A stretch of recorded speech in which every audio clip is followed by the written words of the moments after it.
Hi everyone, I'm Zach, and today I'm going to demonstrate the parts of a longboard and how to ride a longboard.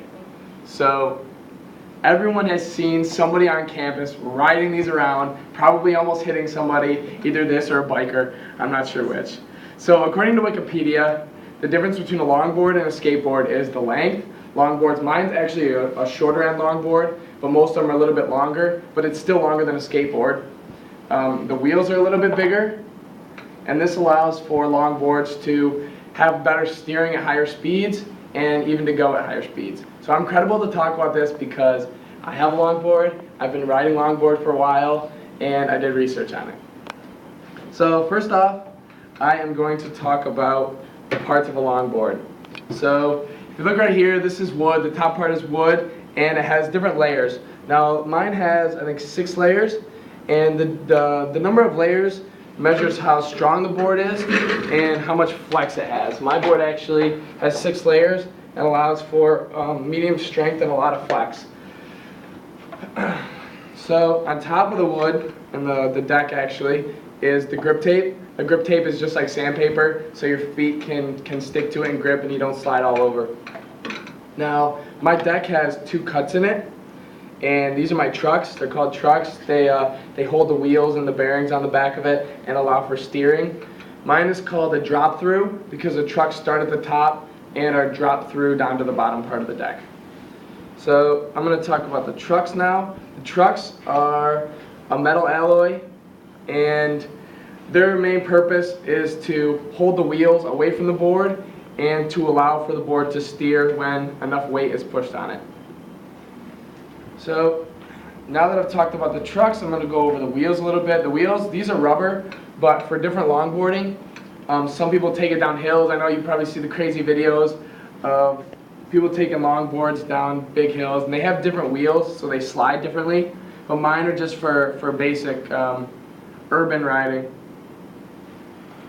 So the next thing are the bearings. Inside of each wheel are 2 bearings, and so these bearings allow for the wheel to spin at different rates of speed, and lubricating these bearings increases your speed.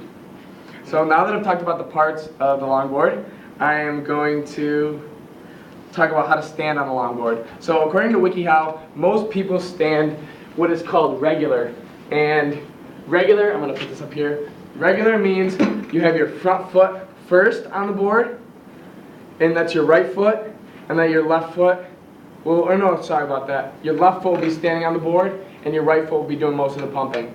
So I'm actually lefty, and some lefties ride what's called goofy, and goofy is exactly the opposite.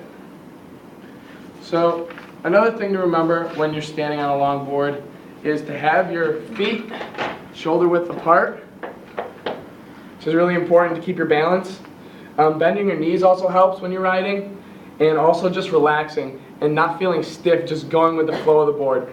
So now that I've talked about how to stand on a board, I'm going to talk about how to pump.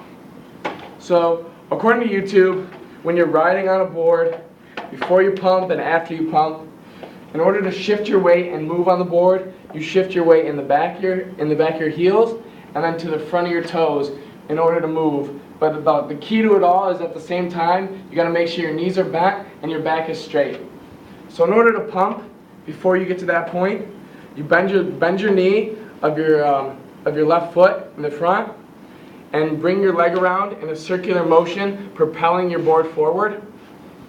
And when you do this, you want to make sure that your knee's back and that your back is straight, so that when you get back on the board, you're in the same stance to ride on the board. So now that I've talked about how to pump, I'm going to talk about what is called carving, or also steering, but carving is like skater lingo. So it's called carving because they use that term in snowboarding as well, and it's very similar to snowboarding in the fact when you get enough speed, you can actually move from your heels to your toes, from your heels to your toes, and actually kind of carve down the road in a very like an artsy, beautiful motion. It's really fun. So according to Instructables.com, in order to achieve the most effective carve, you have to relax and lean with the board. So if I have any advice with this, I would say don't expect any drastic turns, because everything is going to be like take your time. With the difference between this and skateboarding is with skateboarding you can actually like pick it up and move the board, but with longboarding you rely on the movement of your body and your body weight to turn you. So in conclusion, I've talked about the parts of a longboard. I've talked about how to stand on a longboard. I've talked about how to carve with a longboard and how to pump with a longboard.